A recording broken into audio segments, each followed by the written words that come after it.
So there's a story about Henry Ford where he says if he would have asked people what they wanted, instead of cars, they would have said faster horses.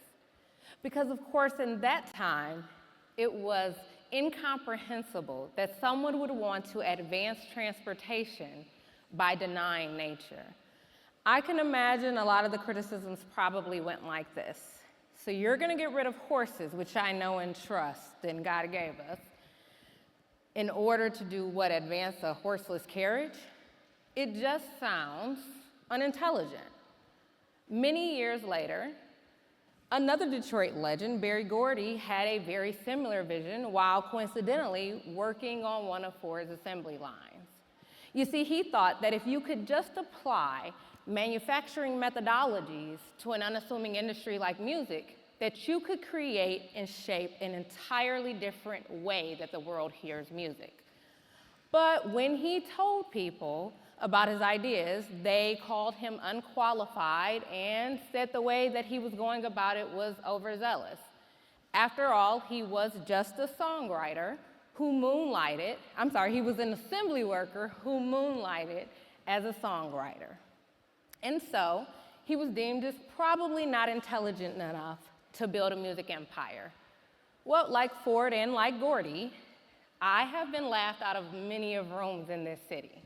You can imagine that when I tell someone I'm leading an AI-driven drug discovery biotechnology company, my intelligence has been called into question more times than I can count. It's okay, I get it. I don't look like your typical candidate. It happened recently. I did an investor presentation, and afterwards I got feedback that while they were excited about the innovative technology my company was building, and while they recognized the expertise that my team had, and we were probably the right ones to carry it out, they just didn't believe I was actually leading the team, that I actually had built the company. That hurt. That was an ouch. It was one of those gut-wrenching experiences that you take home at night that you lose sleep over, for me anyway. Because as much as we don't like to admit it, that perception made me question my own intelligence. It got me to thinking, how do you define intelligence? Especially in this day and age, when artificial intelligence is all around us and it's debated on every level. And so I'll challenge you. How do you define intelligence? Is it through GPAs or IQ score? What about something else? Annual salary, maybe, credit score, address. We tend to define intelligence based on numbers. But what if intelligence can't be digitized? And I say that running a data-driven company. What if intelligence isn't about what you know, but instead about how you think, how we create, how we imagine, and how we innovate?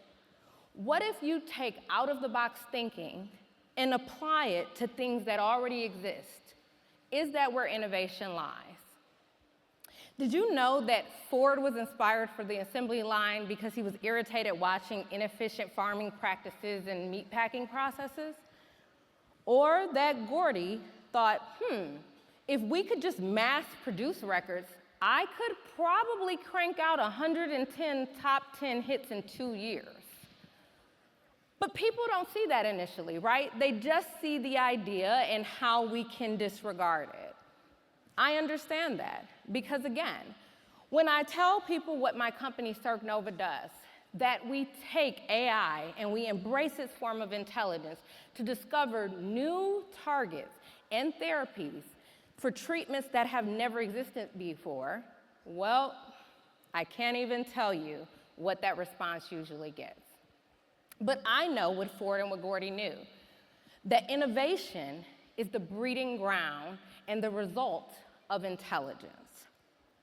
And that you can't look at what's put in front of you, but at the possibilities of what come.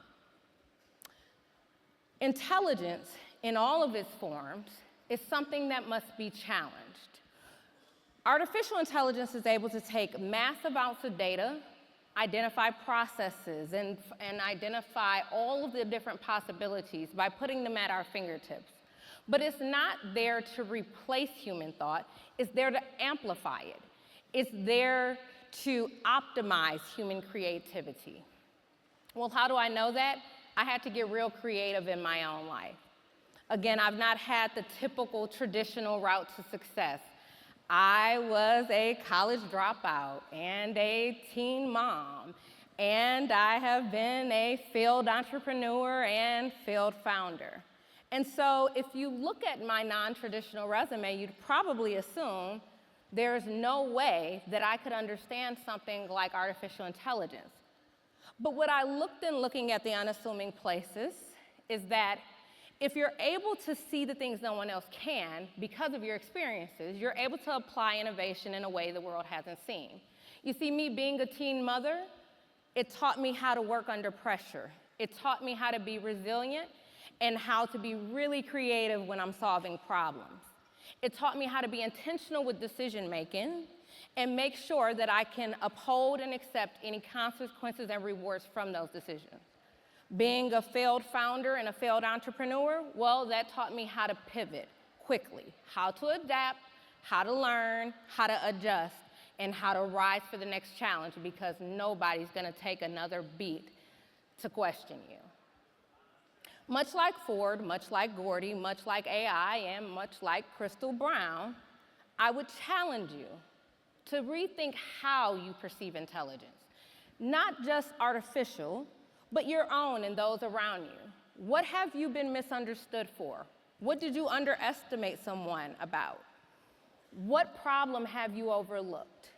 Take that, put it into your own AI engine, and come out with the infinite amounts of possibilities that are going to transform the world. You're certainly in the right city to do so. Thank you.